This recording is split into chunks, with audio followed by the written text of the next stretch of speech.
Bem, meus irmãos, boa noite, a paz. Vamos abrir nossas Bíblias, Salmo de número 24, leitura inicial nessa noite, iniciar nosso culto de louvor e adoração ao nosso Deus, Salmos de número 24.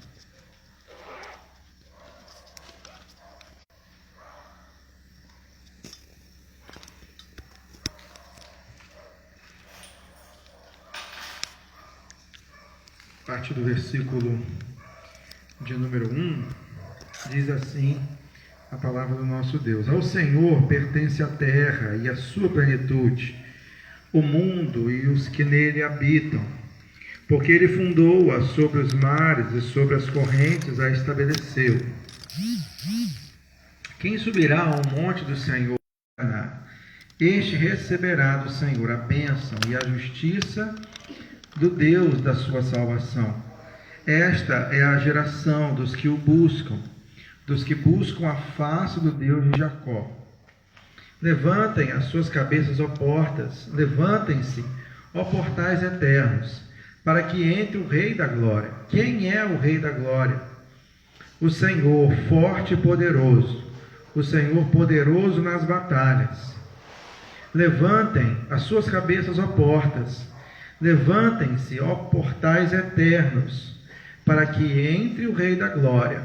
Quem é esse, o Rei da Glória? O Senhor dos Exércitos. Ele é o Rei da Glória. Amém? Deus seja louvado nessa noite. Ele é o Senhor dos Exércitos, é o Rei dos Reis, Senhor dos Senhores, é o que peleja nossas batalhas, é o que está à frente das nossas lutas, é aquele que nos dá força, é aquele que nos encoraja, é aquele que levanta a nossa cabeça quando estamos prostrados, quando estamos caídos, é aquele que nos fortalece a cada dia. Amém? Nós vamos estar orando ao Senhor nessa noite, entregando nossas vidas, entregando esse culto, para que tudo aquilo que seja feito seja para glorificar o nome do Senhor nessa noite. Orando também pelos irmãos que estão enlutados, os irmãos que estão também enfermos. Eu vou pedir a irmã Denise para fazer essa oração. Amém?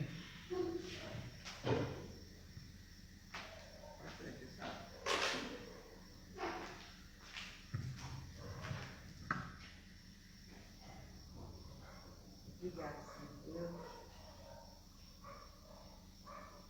Pai.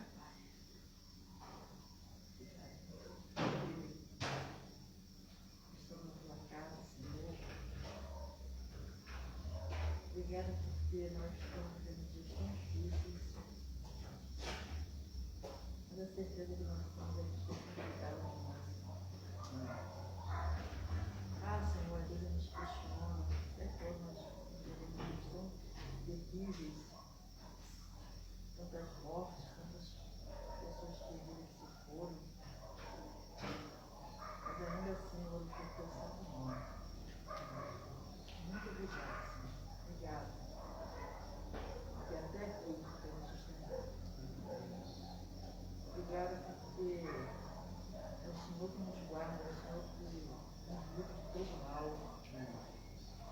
Muito obrigada, Senhor. Muito obrigada. Eu oro, Senhor, em nome de Jesus, pelos enfermos nessa igreja. Oro, Senhor, para as pessoas que estão sofrendo, né, Pai, as perdas dos seus entes queridos. Só o Senhor para confortar os nossos corações, Senhor. Só o Senhor. Fala no nosso coração nessa noite, Senhor. Usa nas tuas mãos. Cuida da família dele, Senhor, por onde ele passar. Que o Senhor de todo mal, as lutas, das suas filhas, da sua família. Conforte seu coração também, Senhor. Oh, Pai. Muito obrigado, Pai. Apesar de termos visto e vivido. Obrigada por tudo. Obrigada por nos conceder mais um dia, Senhor Deus. Vive lutas, mas entendemos, Senhor Deus, que esteja no controle de tudo. O Senhor é a última palavra. E eu sei, Senhor Deus. Eu creio que tudo isso vai passar. Que o Senhor nos guarde, que o Senhor proteja o teu povo. Que o Senhor nos dê sabedoria nas nossas decisões. pessoas desesperadas, que nós possamos ter entendimento que tudo vai passar, que nada está fora do seu controle. Em nome de Jesus, obrigada por tudo, por tudo. Obrigada por estar aqui na tua casa. Muitas das vezes a gente desanima, fica frustrado em casa, mas obrigada por esta casa estar aberta. Obrigada por tudo. Que a mensagem de hoje alcance vizinhos, quem está em casa pela internet. Eu te louvo, ainda que passamos por tanta vida. Da nossa boca sairá louvor ao Senhor, porque só o Senhor é digno de louvor e adoração. Muito obrigada. As pessoas que estão aqui, aquelas também que não poderão ouvir, mas estão em casa, estão pela internet. Agradeço, Senhor, pela vida da Raquel. Que o Senhor continue a cuidar dela, do Tiago, das suas filhas. E outras pessoas que estão enfermas que nós não sabemos onde o Senhor está. Que o Senhor guarde a vida de cada um. Que o Senhor guarde nossa vida pela tua vontade. São os favores que eu te peço nessa noite. Em nome de Jesus. Vamos estar louvando ao Senhor. Se você puder estar de pé para cantarmos ao Senhor nessa noite.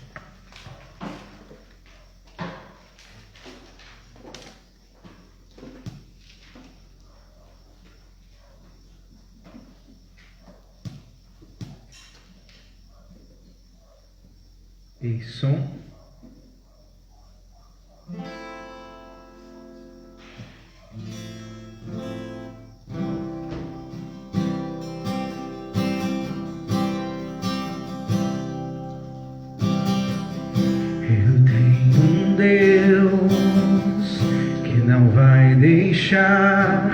Essa luta me matar, desespero me tomar, por mais pressão que seja a situação, o controle ainda está na palma de suas mãos. Eu tenho Deus.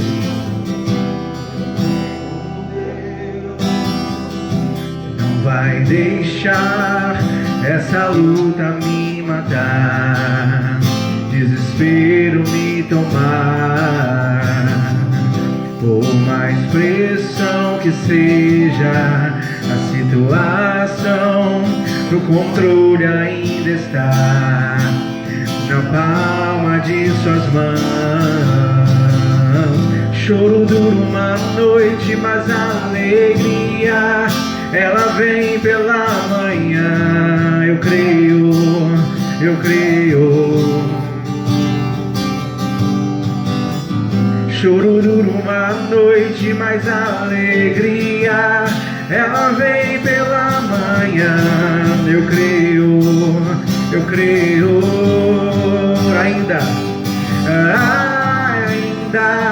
que a figueira não floresça e não haja fruto na vide, e o produto da oliveira minta, todavia me alegrarei, todavia me alegrarei, todavia me alegrarei.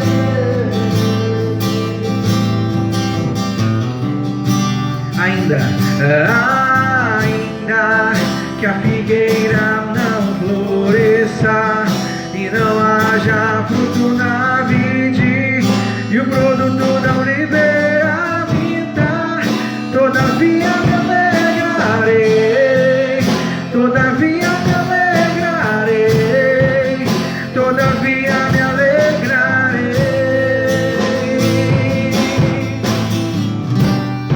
Eu tenho Deus,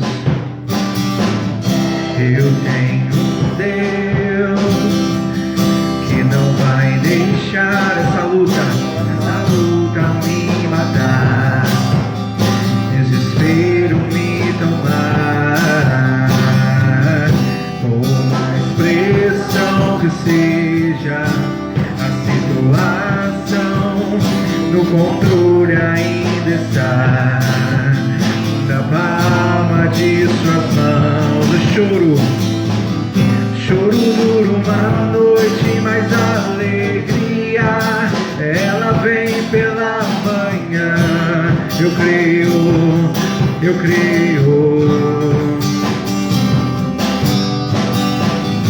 Choro dura uma noite, mas a alegria ela vem pela manhã. Eu creio.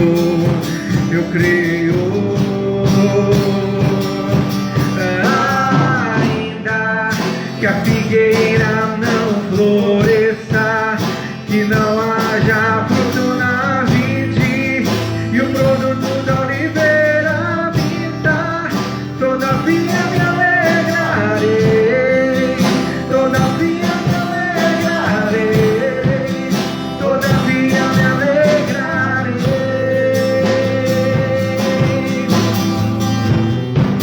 Ainda que a figueira não floresça e não haja fruto na vide e o produto da oliveira minta, todavia me alegrarei, todavia me alegrarei,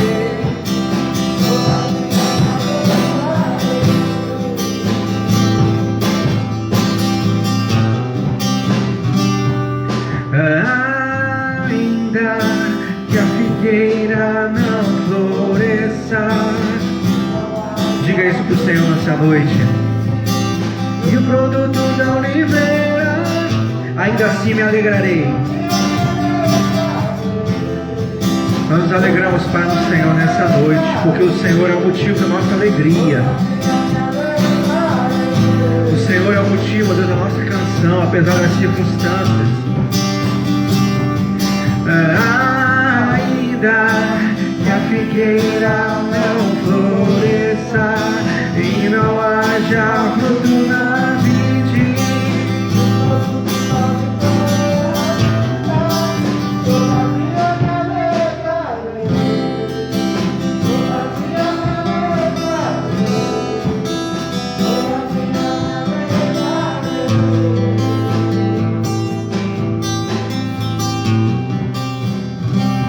apesar das circunstâncias, nos alegramos no Senhor.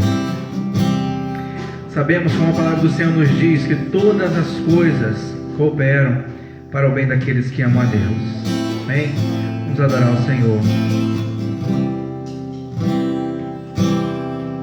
Eu sei que sempre estás comigo, Senhor.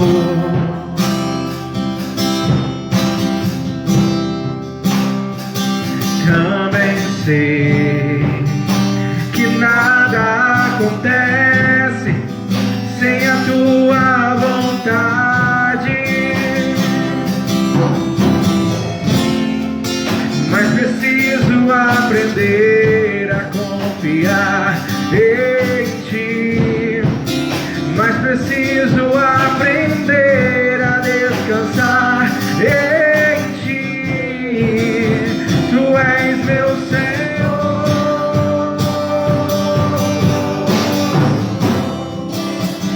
todas as coisas cooperam para o bem daqueles que te amam.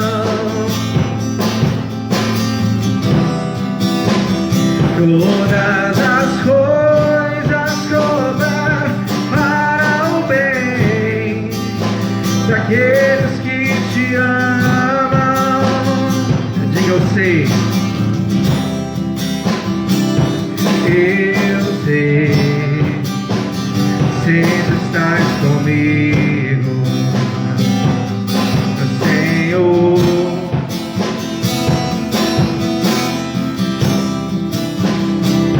Também sei que nada acontece sem a tua vontade.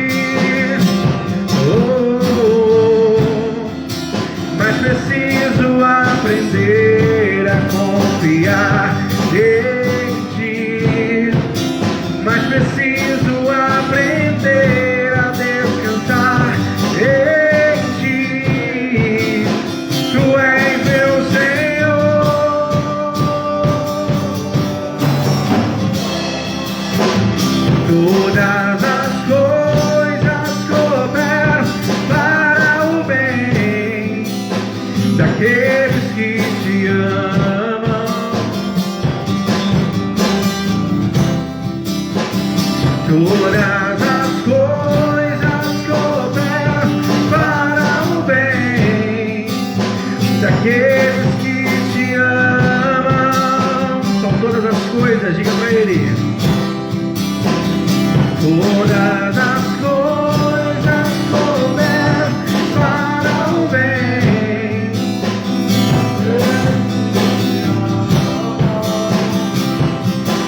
Todas as coisas cooperam para o bem daqueles que te amam.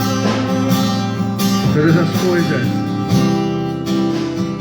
Todas as coisas cooperam para o bem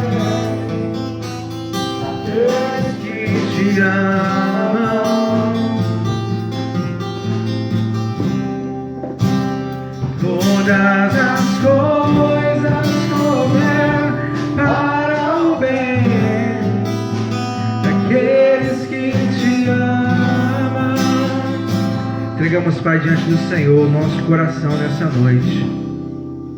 Muitas vezes, ó Deus, nós não entendemos o Teu agir, nós não entendemos, ó Deus, aquilo que o Senhor faz, mas o Senhor nos pede simplesmente para crermos,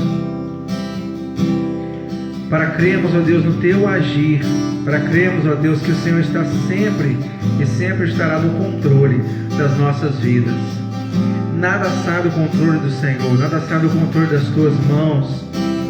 E nós, ó Deus, confiando no Teu amor, confiando, ó Deus, na Tua graça, nas Tuas misericórdias sobre nossas vidas, nós queremos, ó Deus, descansar no Senhor nessa noite. Se alguém aqui, ó Deus, entrou aflito, se alguém aqui, ó Deus, entrou triste, se alguém aqui, ó Deus, entrou fazendo perguntas, que o Senhor, ó Deus, esteja falando ao coração de cada um nessa noite. E pedimos, Pai, o Teu consolo, o Teu conforto, a Tua presença, Senhor. Porque quando a Tua presença, ó Deus, invade o nosso ser, nós não conseguimos entender, mas nós temos paz, porque o Teu Espírito Santo habita em nossas vidas. Fala, Pai, ao nosso coração nessa noite. Nossa oração, Pai, em nome de Jesus. Amém.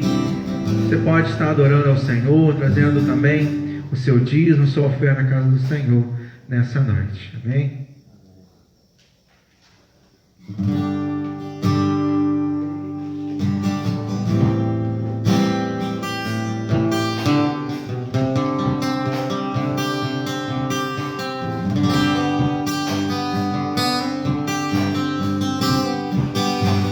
Desde a antiguidade ainda não se viu e ainda não se ouviu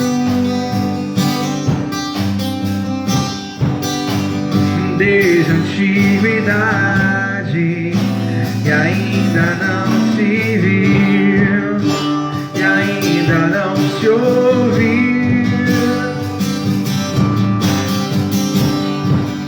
um Deus que trabalha por aqueles que nele esperam. Um Deus que trabalha por aqueles que nele esperam.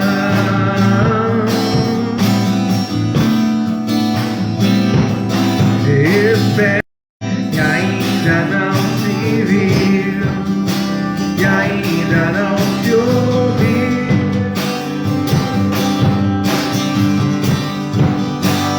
desde a antiguidade e ainda não se viu e ainda não se ouviu um Deus que trabalha, um Deus que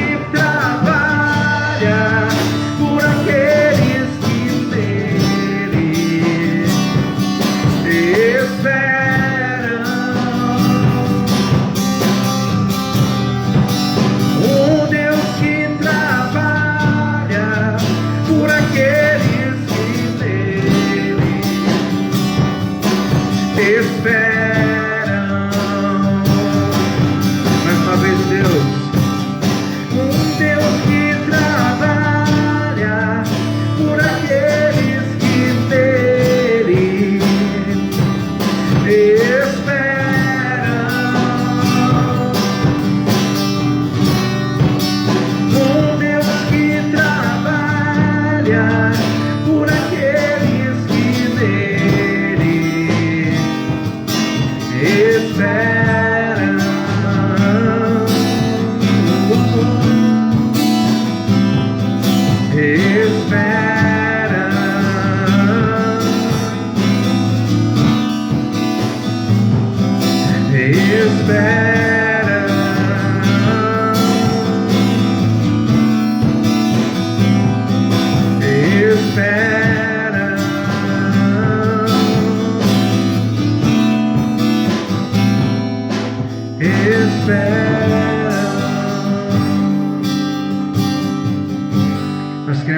que o Senhor trabalha pelos seus filhos. Nós, Pai, descansamos no Senhor nessa noite. Entregamos, Pai, nossos corações, nossas ansiedades. Entregamos, ó Deus, nossas vidas, Pai, diante do Senhor. Entregamos também, ó Deus, os dízimos e ofertas que foram colocados, Pai, diante do Senhor. É a nossa oração, Pai, em nome de Jesus. Amém? Amém. Os irmãos podem se assentar.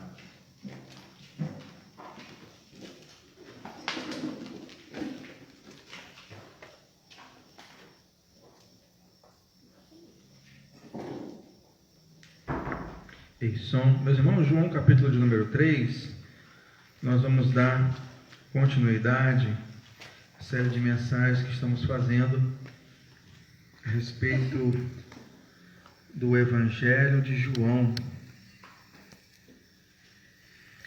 E nós fazemos esse tipo de estudo, de série de mensagens. Nós exploramos cada versículo da Palavra de Deus, cada versículo do capítulo. Nós vamos estar extraindo algumas lições a respeito desse capítulo tão importante da Palavra de Deus, Evangelho de João, capítulo 3. Nós vamos ler do 1 ao 14. Ao longo da mensagem nós vamos estar lendo o restante, amém? João, capítulo 3, a partir do versículo 1. Diz assim a palavra do nosso Deus: havia entre os fariseus um homem chamado Nicodemos, um dos principais dos judeus. Este de noite foi até Jesus e lhe disse: Rabi, sabemos que o Senhor é mestre, vindo da parte de Deus, porque ninguém pode fazer estes sinais que o Senhor faz, se Deus não estiver com ele. Jesus respondeu: em verdade lhe digo, que se alguém não nascer de novo, não pode ver o reino de Deus. Nicodemos perguntou: como pode um homem nascer sendo velho? Será que pode voltar ao ventre materno e nascer uma segunda vez? Jesus respondeu: em verdade lhe digo, que quem não nascer da água e do Espírito não pode entrar no reino de Deus. O que é nascido da carne é carne, e o que é nascido do Espírito é Espírito. Não fique admirado por eu dizer: vocês precisam nascer de novo. O vento sopra onde quer, você ouve o barulho que ele faz, mas não sabe de onde ele vem, nem para onde vai. Assim é todo que é nascido do Espírito. Então Nicodemos perguntou: como pode ser isso? Jesus respondeu: você é mestre em Israel e não compreende essas coisas? Em verdade lhe digo que nós falamos do que sabemos e damos testemunho do que vimos, mas vocês não aceitam o nosso testemunho. Se vocês não creem quando falo sobre coisas terrenas, como crerão se eu lhes falar sobre as celestiais?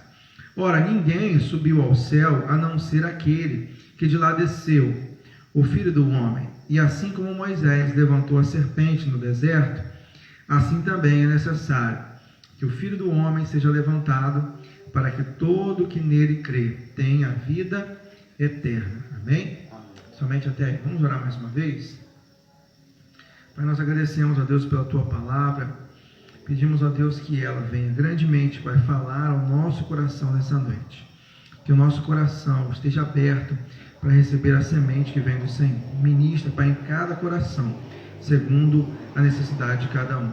É a nossa oração, Pai, em nome de Jesus. Amém? Meus irmãos, esse capítulo de número 3, a partir do versículo 1, se a gente for ler o capítulo 2, que nós meditamos na semana passada, a gente vai ver que existe uma continuidade entre o capítulo 2 e o versículo 1 do capítulo 3. A gente sabe, irmãos, que essas divisões da Bíblia em capítulos e versículos veio muito tempo depois, muitos anos depois, em que a Bíblia foi redigida, foi escrita, publicada e divulgada. Na verdade, a Bíblia, os livros da Bíblia e páginas da Bíblia eram papiros que eram livros que eram em sequência, não tinha essa sequência de capítulos e versículos. Então, se você for ler o capítulo de número 2, nós falamos na semana passada sobre milagres que Jesus fez. O primeiro milagre que Jesus fez. que foi transformar a água em vinho no casamento, nas bodas de Caná. E ao ver esse milagre, ao ver isso que Jesus tinha feito, foi o que chamou a atenção desse homem chamado Nicodemos. Ao ver esses milagres, esse milagre que foi registrado no capítulo 2, e outros também, né, que Jesus havia feito também, a gente vê que chamou a atenção de um homem chamado Nicodemos. Esses milagres de Jesus chamaram a atenção dele. Quem era Nicodemos? Nicodemos era uma pessoa que tinha uma alta posição dentro dos fariseus, né? A palavra fariseu significa separado. Eles tinham essa intenção, criaram mais de 600 leis além dos 10 mandamentos e, na verdade, estavam além da lei, né? Essa era uma intenção que eles tinham, mas, na verdade, saíram totalmente do foco daquilo que o reino de Deus veio ensinar. Mas Nicodemos era um chefe de um dos fariseus, era uma pessoa que conhecia a lei, a Torá, o Antigo Testamento, era uma pessoa que é como se fosse um professor de teologia hoje, nos dias atuais. Era uma pessoa que tinha mestrado, doutorado, uma pessoa que tinha estudado no exterior, era uma pessoa que tinha grande bagagem teológica dentro do Antigo Testamento.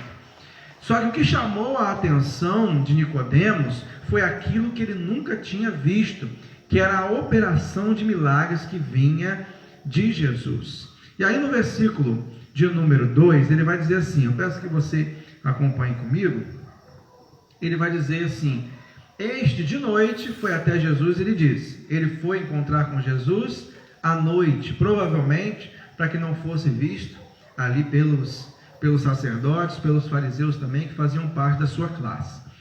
Versículo 2 ainda ele diz, Rabi, essa palavra, né, Rabi, que significa mestre, sabemos que o Senhor é mestre, é vindo da parte de Deus, porque ninguém pode fazer esses sinais que o Senhor faz se Deus não estiver com ele. Ou seja, Nicodemos estava reconhecendo a natureza divina de Jesus. Ele estava dizendo, olha, eu creio que verdadeiramente esses sinais vêm de Deus. Eu creio verdadeiramente que o Senhor é filho de Deus. Eu creio nisso. Então esses milagres chamaram a atenção desse homem chamado Nicodemos. E aí ele toma um susto, porque Jesus diz para ele assim, apesar de Nicodemos ter elogiado ele, versículo 3 vai dizer assim, Jesus respondeu, em verdade lhe digo que se alguém não nascer de novo, não pode ver o reino de Deus. Então Jesus está confrontando a doutrina e os ensinamentos que ele aprendeu desde muito tempo, ou talvez desde criança, que ele conhecia salteado. Ele está dizendo, é necessário não somente conhecer, mas deixar com que essa palavra e esse evangelho venha transformar a sua vida e fazer de você uma nova criatura. 2 Coríntios capítulo 5, versículo 7, vai nos dizer que aquele que está em Cristo, ele é uma nova criatura. As coisas velhas se passaram, e eis que tudo se fez novo. Então isso acontece com toda pessoa que tomou a sua decisão com Jesus. As coisas velhas ficaram para trás. Aquela vontade de fazer as coisas erradas traz em nós um arrependimento, um remorso, uma tristeza. A gente não tem mais prazer de fazer aquelas coisas que a gente fazia anteriormente. Então, ao ter contato com o pecado, com aquilo que nós fazíamos antes, isso mexe com a gente. Isso é o Espírito Santo de Deus trabalhando em nós, dizendo, olha, aqui não é o seu lugar. Esse tipo de prática não é mais para você. Então, isso vai mostrando que o Espírito Santo de Deus está trabalhando em nossas vidas e que nós estamos experimentando essa nova vida. Em verdade, eu te digo, quem não nascer de novo não pode ver o reino de Deus. Jesus não colocou o foco nos milagres. Jesus colocou o foco em nascer de novo. Na verdadeira conversão, a genuína conversão. E esse nascer de novo, irmãos, no original, ele traz uma ideia de nascer do alto. Não um nascimento físico e humano, mas nascer do alto. Só que Nicodemos, como muitos dos discípulos, interpretou aquilo que Jesus disse literalmente. Olha o que Nicodemos vai dizer. Como pode um homem nascer sendo velho? Será que pode voltar ao ventre materno e nascer uma segunda vez?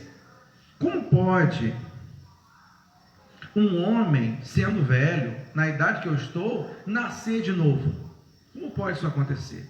Alguns grupos religiosos interpretam esse versículo achando que Jesus está falando sobre reencarnação, mas não é verdade. Jesus aqui não está falando sobre nascer de novo, no sentido de a pessoa morrer e a alma dela nascer numa outra pessoa, num corpo diferente, a mesma alma. Jesus não está falando sobre reencarnação. Jesus está falando sobre mudança de vida, metamorfose. Ter uma nova vida, uma nova experiência com Cristo. O velho homem morrer e nós sermos uma nova criatura. É isso, e exatamente isso que Jesus estava falando. Irmãos, muitas vezes as pessoas interpretam como Nicodemos, interpretam literalmente o texto da palavra de Deus. Então, é preciso o Espírito Santo de Deus para poder nos encher e para poder nos capacitar para que a gente possa entender as verdades espirituais além da letra, além simplesmente do que aquilo que está escrito. Então, aquilo que Jesus falou não era a respeito de tradição religiosa ou tempo de igreja que a pessoa tinha. O que Jesus estava falando é de ter uma nova experiência, é de ter uma experiência a ponto da gente dizer assim: existe um antes e um depois na minha vida.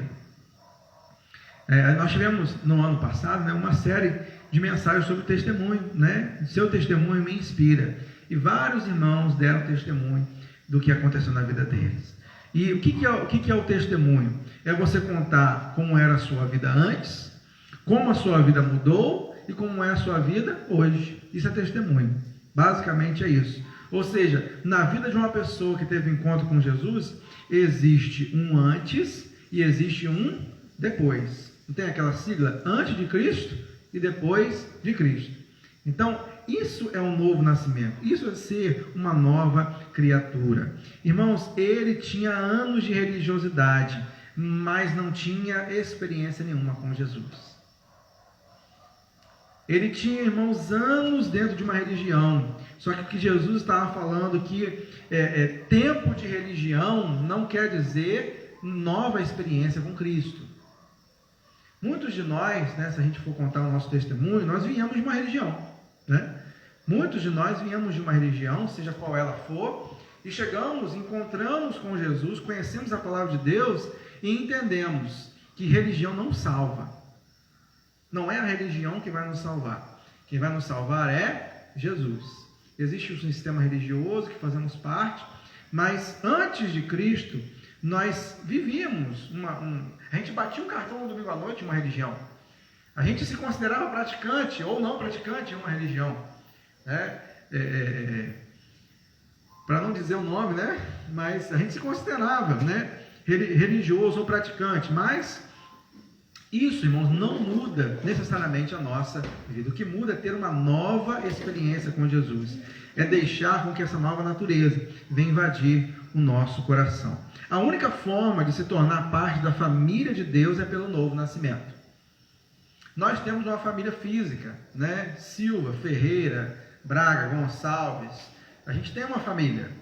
Só que a gente faz parte dessa família espiritual, celestial, que nós vimos em João 1,12, na quinta-feira retrasada, através da fé em Jesus.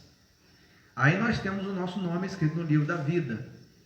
Porque João 1,12 vai dizer que ele veio para os seus, mas os seus não o receberam, mas todo aquele que o recebeu, deu-lhes o poder de serem feitos filhos de Deus. Então, através desse novo nascimento, nós nascemos e fazemos parte dessa família de Deus. Versículo 5 vai dizer assim: em verdade digo, quem não nascer da água e do Espírito não pode entrar no reino de Deus. O que é nascido da carne é carne, o que é nascido do Espírito é Espírito. E aí Jesus vai confrontar essa pessoa religiosa, cheia de boas obras, e vai dizer assim: não fique admirado por eu te dizer, vocês precisam nascer de novo. Irmãos, essa mensagem para uma prostituta, essa mensagem para uma pessoa pecadora, essa mensagem para uma pessoa que vivia longe de Deus era um alívio. Eu posso recomeçar. Eu posso nascer de novo. Eu posso começar com Deus uma nova história, uma nova vida. Essa mensagem para a mulher samaritana, por exemplo, era um alívio. Era um refrigério. Era um peso que se tirava das costas. Então existe jeito para mim. Só que para os religiosos era uma afronta. Porque eles estavam há tanto tempo naquele sistema religioso. Mas Jesus olhava para eles e dizia: vocês precisam se converter. Vocês precisam ter uma nova vida. Irmãos, existe uma diferença muito grande de ter admiração por Jesus e ter um novo nascimento. Existem pessoas que admiram a igreja, gostam. Eu gosto de ir lá de vez em quando. Eu gosto de ouvir os louvores. Lá no meu trabalho tem uma pessoa evangélica lá, eu gosto de ouvir. De vez em quando ouço uma pregação com alguém, eu de vez em quando não apareço. Mas era o que Nicodemos tinha com Jesus, admiração. Olha, eu sei que é de Deus, mas Jesus estava dizendo: não basta você só reconhecer que a igreja é de Deus, é preciso que você faça parte dela. Não basta simplesmente você ter uma admiração: olha, eu gosto, eu acho interessante, eu acho que meu filho vai, eu gosto, eu incentivo dele ir, mas eu não quero compromisso não. Então existe uma diferença muito grande entre o que Nicodemos tinha inicialmente, que era uma admiração, e entre ter um novo nascimento. E nós só fazemos parte da família de Deus através desse novo nascimento. E aí, irmãos, isso confronta o sistema religioso, porque o que a gente precisa fazer para nascer? O que a Elisa precisa fazer para nascer? O que ela precisa? O que a gente precisa fazer para nascer? Irmãos, todo o trabalho é da mãe. Todo o trabalho de levar os 9 meses, e depois quando nasce parece com o pai, Aí dá raiva, das mães, não é isso? Quando nasce parece com o pai, Eu ouço isso direto, Mas o trabalho todo de gerar, de se cuidar, de tomar remédio de pressão, de ir no médico, de se alimentar, todo o trabalho em que você é gerado é da mãe. Então não existe mérito nenhum no filho nascer. E é isso que Jesus estava confrontando no sistema religioso. Enquanto os fariseus se achavam corretos e certos que eles eram salvos por obedecer toda a lei, ele estava dizendo: uma pessoa, um bebê, não faz força nenhuma para poder nascer. Porque o mérito não é daquele que nasce. O mérito é daquele que gera. É como se Jesus estava dizendo: eu estou gerando você, Nicodemos. Você precisa nascer de novo. É através do cordão umbilical que a gente nutre o alimento do bebê que está dentro da barriga.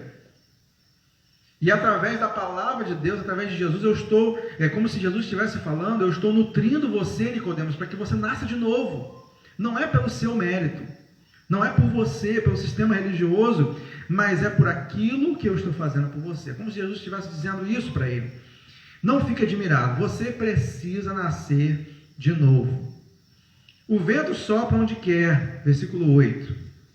Você ouve o barulho que ele faz, mas não sabe de onde ele vem, nem para onde vai. Assim é todo que é nascido de Deus. Ou seja, você não tem controle. É o Espírito Santo de Deus que age sem você até mesmo entender. É o Espírito Santo de Deus que trabalha na sua vida. Está fora do seu controle, está fora do seu entendimento, está fora do seu controle, não é de acordo com regras religiosas. É isso que Jesus está tentando explicar para Nicodemos. Então, Nicodemos, versículo 9, ele vai dizer assim: então Nicodemos perguntou: como pode ser isso? Versículo 10: você é mestre em Israel e não compreende essas coisas? Você é mestre. Em verdade digo que nós falamos do que sabemos e damos testemunho do que vimos, mas vocês não aceitam o nosso testemunho. Ou seja, o que Jesus estava dizendo assim: esse novo nascimento, nós somos testemunhas disso. Não é uma coisa que nos contaram, não é uma coisa que a gente viu alguém experimentar. É necessário que cada um tenha a sua experiência, e nós somos testemunhas disso. Os relatos da palavra de Deus são testemunhos do que Deus pode fazer. Então, a partir do momento, engraçado que quando a gente fez essa série de mensagens sobre os testemunhos, às vezes algumas pessoas dizem assim: mas eu não tenho um testemunho muito forte para falar, aquele testemunho que eu vim das drogas e fiz tanta coisa errada e Deus me restaurou, Mas só o fato de você ser uma nova criatura, ter um antes e um depois, já é um grande testemunho. Já é um grande testemunho. Então Jesus está dizendo, olha, vocês são testemunhas, mas vocês não acreditam, vocês fariseus, ele está falando da classe, vocês fariseus não acreditam nesse testemunho. Irmãos, muitas vezes nós vemos pessoas dentro de um sistema religioso que tem anos dentro, como membros de uma igreja, mas não tem idade espiritual. Às vezes a gente vê pessoas, às vezes 50, 60 anos, né, dentro da igreja, mas qual é a idade espiritual, a maturidade espiritual dessa pessoa? Então é isso que Jesus está querendo confrontar. Não é um sistema religioso, mas uma experiência pessoal com o Salvador. E aí no versículo de número 11, em verdade digo, não, esse eu já li, versículo 12, se vocês não creem quando falo sobre coisas terrenas, como crerão se eu lhe falar sobre celestiais? Ora, ninguém subiu ao céu, a não ser aquele que de lá desceu, o Filho do Homem. Ou seja, o único que tem autoridade para falar sobre salvação, Nicodemos, sou eu que vim do céu.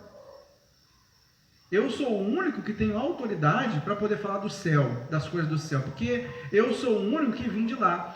Existia, né, uma crença entre os fariseus, que Moisés, quando foi no monte, ele foi no céu. Então Jesus está quebrando essa tradição aqui. Jesus está quebrando essa ideia aqui. Havia entre os fariseus a ideia assim, de que, por isso que eles guardavam tanto os mandamentos de Moisés, né? E questionavam Jesus com os mandamentos de Moisés. Eles acreditavam que Moisés tinha ido ao céu. Jesus está dizendo, olha, ninguém subiu ao céu, a não ser aquele que desceu de lá. Ninguém subiu ao céu, a não ser aquele que desceu de lá. E Jesus também não está dizendo com isso que ninguém foi para o céu. Jesus também não está dizendo isso. 2 Coríntios capítulo 5. Vamos lá em 2 Coríntios. Vamos pular um pouquinho para a gente entender essa parte. 2 Coríntios capítulo 5, versículo 8. O apóstolo Paulo, escrevendo na igreja de Corinto, ele fala a respeito da sua expectativa ao morrer. O que acontece com a pessoa depois que ela morre, se ela crê em Jesus? 2 Coríntios 5, 8. Sim, temos tal confiança e preferimos deixar o corpo e habitar com quem? Com o Senhor. Está na presença do Senhor. Está com Jesus. Aguardando aquele dia triunfante que Ele voltará e ressuscitará nossos corpos, né, mortais, e nós encontraremos com Ele nos ares. Então, o que Jesus está falando aqui, algumas pessoas interpretam de forma equivocada, dizendo que não tem ninguém no céu. Nós estamos num estado, né, de sono profundo e que Ele vai ressuscitar depois. Irmãos, Ele não está dizendo que as pessoas não estão no céu. Né? O que Ele está dizendo é que, confrontando essa teologia mosaica, essa teologia de Moisés, que Moisés foi ao céu, Moisés não foi. É isso que ele não está dizendo. Não foi ele que foi e trouxe a verdade. Sou eu que vim do céu e trouxe para vocês. É isso que ele está dizendo. Versículo 14. Assim como Moisés. E aí eu vou pedir você já para abrir Números, capítulo 21. A partir do versículo 4. Ele vai dizer, e assim como Moisés levantou a serpente no deserto, assim também é necessário que o Filho do Homem seja levantado, para que todo que nele crê tenha a vida eterna. Números, capítulo 21, vai nos falar de um episódio em que o povo de Israel, ele murmurou, questionou a Deus, como sempre ao longo de toda a caminhada no deserto, o povo reclamou querendo voltar para o Egito. Então, por causa da desobediência, o povo foi picado por serpentes. E olha o que Moisés vai dizer, versículo Números 21, versículo 4. Ele vai dizer assim, então os israelitas partiram do monte Or, pelo caminho do Mar Vermelho, para rodear a terra de Edom. Mas o povo se tornou impaciente no caminho, e falou contra Deus e contra Moisés, dizendo, por que vocês nos tiraram do Egito, para que morramos nesse deserto, onde não há pão nem água? Já estamos enjoados dessa comida ruim. Misericórdia, que versão a minha aqui. Então, já estou enjoado. Parece um filho falando da comida da mãe, né? Do pai. Já estou enjoado de comer todo dia ovo frito. Então, versículo 6. Então o Senhor mandou para o meio do povo cobras venenosas que mordiam o povo. E morreram muitos do povo de Israel. Então o povo foi a Moisés e disse: nós pecamos. Eles reconheceram, né? Porque falamos contra o Senhor Deus e contra você. Ore ao Senhor, pedindo que tire de nós as cobras. Então Moisés orou pelo povo. O Senhor disse a Moisés: faça uma serpente, coloque-a sobre uma haste. Quem for mordido e olhar para ela viverá. Moisés fez uma serpente de bronze e o pôs sobre uma haste. Quando alguém era mordido por alguma cobra, se olhava para a serpente de bronze, ficava curado. Então existem duas formas de Jesus estar comparando aquilo que ia acontecer com ele com esse episódio. Ou seja, o povo pecou, murmurou, desobedeceu, e a consequência disso foi a picada daquelas serpentes, o veneno daquelas serpentes que picaram ele, ou seja, a maldição daquele pecado. Então, o que Deus falou com Moisés? Então você vai construir, né, fazer uma serpente de bronze, colocar numa haste e levantar, e todo aquele que olhar para aquela serpente será curado. Da mesma forma, o Filho de Deus também foi levantado na cruz, ou seja, aquela maldição que veio da serpente, que é o pecado, que contaminou e envenenou o ser humano, aquela maldição estava sendo exposta e levantada. Da mesma forma como Jesus, sem ter pecado, se fez maldição e pecador por nós e foi levantado. E todo aquele que olhar para ele, crer nele, vai ser salvo e curado do veneno do pecado. É isso que ele está dizendo. Então, esse termo levantar tem duas interpretações. Ele foi levantado quando foi crucificado. João 8, 28, você pode abrir comigo? João 8, versículo 28. Ele foi levantado. Então Jesus disse, João 8, 28, quando vocês levantarem o Filho do Homem, então saberão que eu sou, e que nada faço por mim mesmo, mas falo como o Pai me ensinou. Essa é a primeira interpretação desse verbo levantar, ou seja, ele foi crucificado. Já em João 12, 23, vai dizer que esse levantar também significa ser glorificado. João 12, 23, vai dizer: então Jesus se dirigiu a eles, dizendo: é chegada a hora de ser glorificado o Filho do Homem. É chegada a hora de ser glorificado pelo Filho do Homem. Eu queria pedir a você também que abrisse comigo Isaías, capítulo 45, versículo 22, que nos fala também sobre essa situação em que nós, quando olhamos para Jesus, nós somos salvos. Isaías 45, versículo 22, vai dizer assim: voltem-se para mim e sejam salvos, vocês todos os confins da terra, porque eu sou Deus e não há outro. Existe alguma versão dos irmãos que dizem orem para mim? Tem uma versão? Pode ler, por favor, essa versão? Olhai para mim e sereis salvos, olhe todos os termos da terra, porque eu sou Deus e não há outro.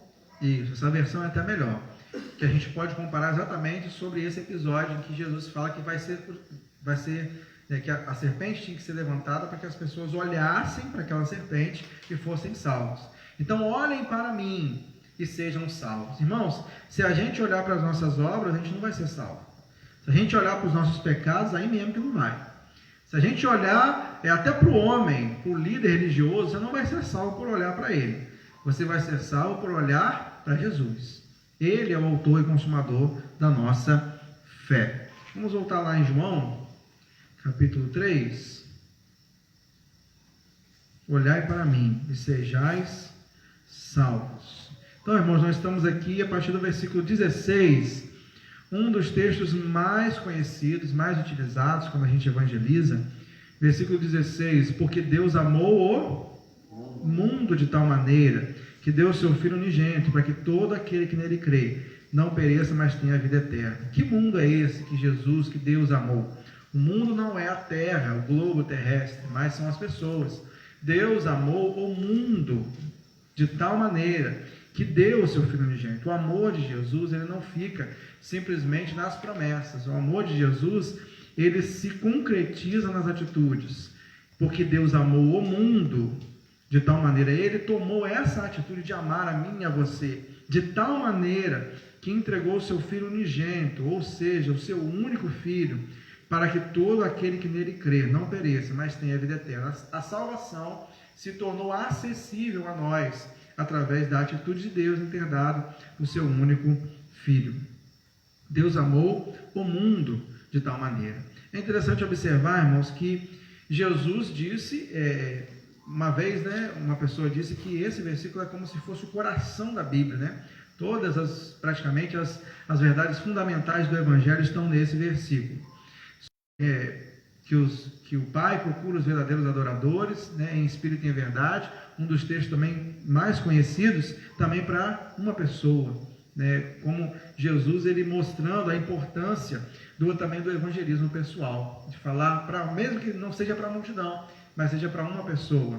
Então, no versículo 17, ele vai dizer, porque Deus enviou o seu Filho ao mundo, não para que condenasse, mas para que o mundo fosse salvo por ele.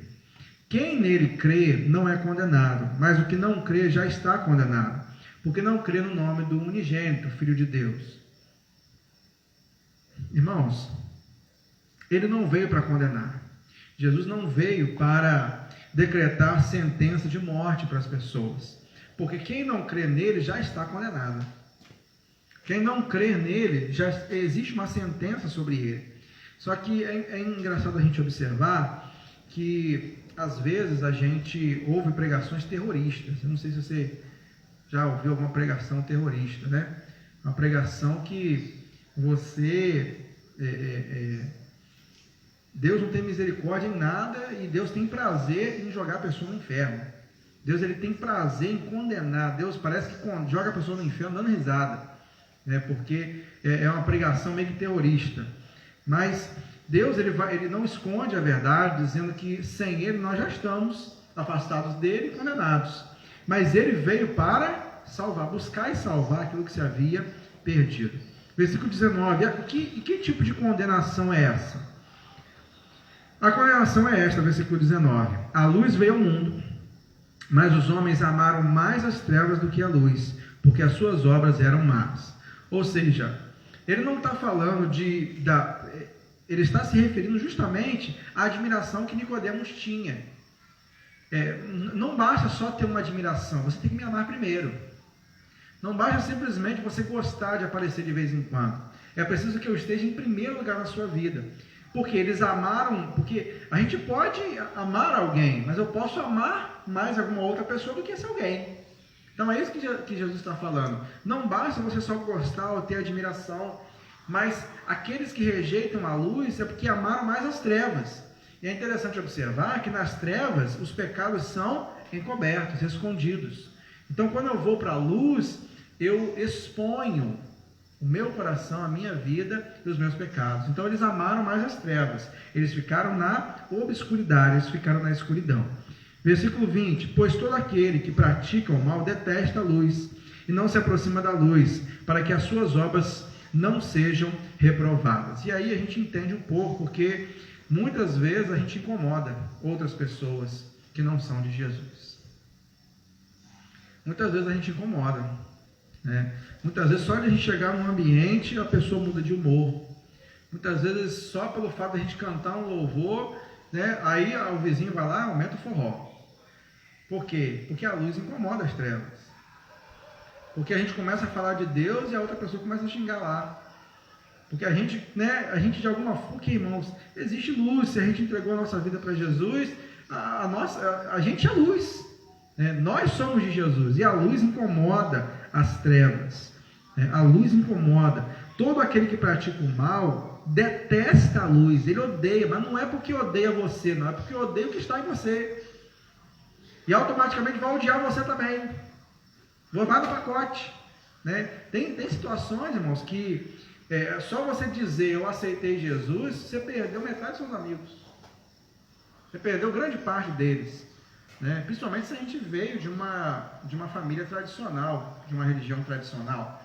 Você já perdeu, você me apunhalou pelas costas, nunca pensei que você pudesse fazer isso comigo. Né? A gente ouve isso por ir para a luz. Né? É igual aquela ilustração do caranguejo. Né? Você já viu um balde cheio de caranguejo? É difícil um sair dali, não é?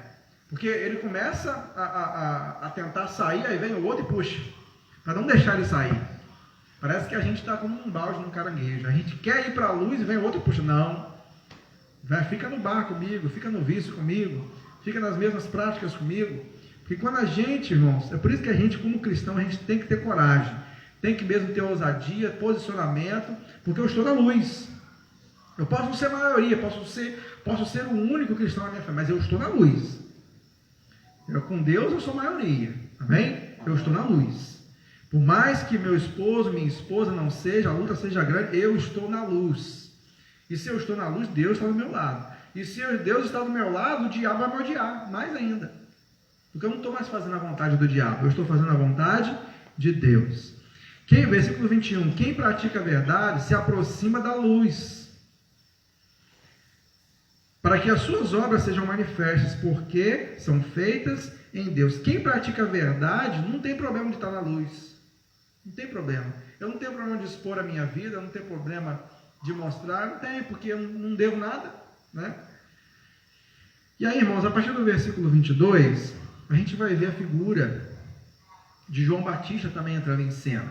Depois disso, Jesus foi até os seus discípulos para a terra da Judéia, e ali permaneceu com eles e batizava. Ora, João também, versículo 23, também estava batizando em Enom, perto de Salim, porque ali havia muitas águas, e o povo se dirigia para lá e era batizado, pois João ainda não havia sido preso. 25. Então surgiu uma discussão entre os discípulos de João e um judeu, a respeito da purificação, e foram até João e lhe disseram: Mestre, aquele que estava com o Senhor no outro lado do Jordão, falando de Jesus, do qual o Senhor deu testemunho, está batizando, e todos vão até ele. Irmãos, o rapazinho começou a semear discórdia. Está dizendo assim: poxa, João, você veio primeiro do que ele, e aquele que você deu testemunho, Jesus, está batizando mais do que você. Ele tem mais seguidores na rede social que você. A igreja dele está crescendo mais do que a sua. O que está acontecendo? Você vai deixar? Então ele foi meio que semear uma discórdia ali. Né? Mas olha, irmãos, o que João Batista responde? João respondeu: ninguém pode receber coisa alguma se do céu não lhe for dado. Aquilo que eu tenho, que eu sou, vem dele. Eu só vim primeiro preparar o caminho. Mas o que eu tenho, o que eu sou, vem dele. Irmãos, ninguém pode receber coisa alguma se do céu não lhe for dado. Do céu é que vem todas as coisas. Vocês mesmos, 28, são testemunhas de que eu disse: eu não sou Cristo, mas fui enviado como seu precursor, ou seja, eu vim antes para preparar o caminho. 29, o que tem a noiva é o noivo. O amigo do noivo que está presente o escuta e se alegra, muito por causa da voz do noivo, pois essa alegria já se cumpriu em mim. Convém que ele cresça e que eu diminua. Ou seja, ele fez a ilustração porque tinha-se o costume, né, do amigo da noiva preparar e cuidar da noiva até o noivo chegar. Então eu, como amigo da noiva, como precursor, eu já estou cuidando da noiva, que é a igreja, para que o noivo venha. Então o lugar da noiva é junto com o noivo. Então eu só estou aqui para poder cuidar da noiva até ele vir. Então essa é a nossa função também. E ele disse: convém que ele cresça, que eu diminua. Né? Toda a honra, toda a glória seja dada a ele. É isso que ele está dizendo. Ele termina, irmãos, versículo 31, sobre testemunho, aquele que vem do céu. Quem vem das alturas certamente está acima de todos. Quem vem da terra é terreno e fala da terra. Quem veio do céu está acima de todos. E dá testemunho daquele que viu e ouviu, mas ninguém aceita o seu testemunho. Quem, porém, aceita o testemunho que ele dá, certifica que Deus é verdadeiro. Pois aquele que Deus enviou fala as palavras de Deus, porque Deus não dá o Espírito por medida. O Pai ama o Filho e entregou todas as coisas na mão dele. Versículo 36. Por isso, quem crê no Filho tem a vida eterna, e quem se mantém rebelde contra o Filho não verá a vida, mas sobre ele permanece a ira de Deus. Então ele está dizendo, ele veio do céu, ele tem condições de dar testemunho a respeito do céu. E nós também, irmãos, como cremos nesse Jesus que veio do céu, temos condições de dar testemunho daquilo que nós vivemos, do céu que está em nossas vidas, da luz que está em nós, né? E ele vai dizer no versículo 33 um paralelo, né? Vida eterna e morte eterna, porque por isso quem crê no Filho tem a vida eterna, não terá, tem. Eu tenho, é interessante, eu pretendo fazer, né, futuramente um estudo sobre certeza da salvação. Nós já falamos muito isso na EBD. Existem alguns cristãos que não têm certeza da salvação. Existem algumas pessoas que acham assim, mas eu peco todos os dias, então eu perdi a minha salvação. Na verdade, irmãos, nós, uma vez salvos, nós não perdemos a nossa salvação. E esse texto nos garante aquilo, essa certeza, justamente essa certeza da salvação. Ele diz, porque quem crê no Filho, o que está escrito na sua Bíblia? Um dia vai ter a vida eterna? O que está escrito? Quem crê tem a vida eterna, ou seja, já é sua. Você pode ter segurança, eu sou salvo, eu sou transformado, eu sou liberto, eu sou um pecador arrependido, que peco, mas não tenho prazer no pecado, e eu me arrependo e procuro consertar minha vida. Então eu tenho a vida eterna, eu tenho certeza que eu tenho a vida eterna. Então é igual a gente pergunta para algumas pessoas, se você morrer agora, você vai para onde? Ih, rapaz, não sei não, que eu fiz umas coisas erradas aí, não sei o que eu vou fazer, não sei se eu... Então, mas eu tenho que ter a certeza da vida eterna, eu tenho a certeza. Se eu creio em Jesus, entreguei minha vida para Ele, a luz de Jesus habita em mim, o Espírito Santo de Deus está em mim, se eu morrer agora, eu vou habitar com o Senhor. Eu tenho essa certeza, né, da salvação. Muitas vezes, quando nós cremos em Jesus, né, nós, ao nos converter, né, estar numa família que não é cristã, eles parece que são usados pelo inimigo, né? Você não é crente de coisa nenhuma, você faz um monte de coisa errada, fez isso, fez aquilo, né? Mas eu não estou dizendo aqui que a pessoa vai continuar na mesma prática, então não houve mudança. Mas a gente, quando começa, a gente está num processo de libertação em que muitas vezes as pessoas que estão no balde, os caranguejos, eles vão sempre querer puxar você nunca vai conseguir se libertar. Você não vai largar esse vício nunca, esquece, desiste disso. Mas esse versículo nos traz a certeza, eu tenho a vida eterna. Eu tenho a vida eterna.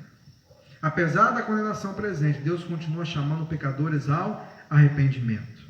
Eu tenho a vida eterna. Agora, quem se mantém rebelde contra o Filho não terá a vida eterna. Ou seja, depende de quem para ter a vida eterna? De mim. Depende de mim para ter a vida eterna. Depende de mim para ser salvo.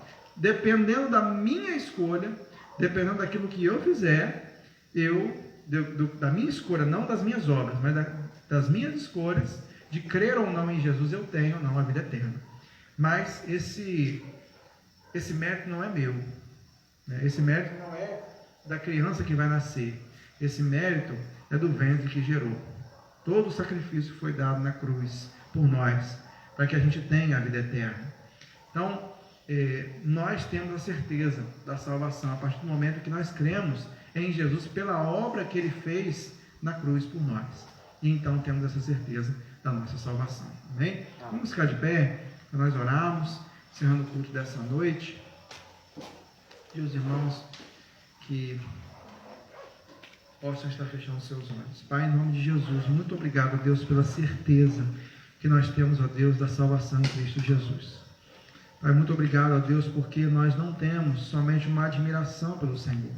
Um dia, Pai, o Senhor nos escolheu, o Senhor mudou a nossa vida, o Senhor transformou, Pai, o nosso coração.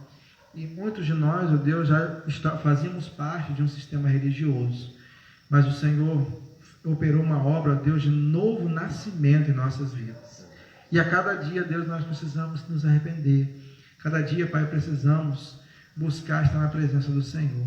E peço, Deus, ao Senhor, cada um aqui nessa noite, que o Senhor possa ajudar a cada um a estar de pé, ó Deus, estar próximo do Senhor, buscando cada dia, ó Deus, demonstrar esse testemunho de vida, porque nós somos luz, nós somos sal desse mundo, E que o Senhor, Pai, nos ajude, ó Deus, nessa luta diária contra o pecado, contra as trevas. Nos abençoe, Pai, nessa noite. Que o Senhor continue, Deus, a falar ao nosso coração. É a nossa oração, Pai, em nome de Jesus. Amém? Deus abençoe a vida dos irmãos. Oração silenciosa. Estamos encerrando o culto dessa noite.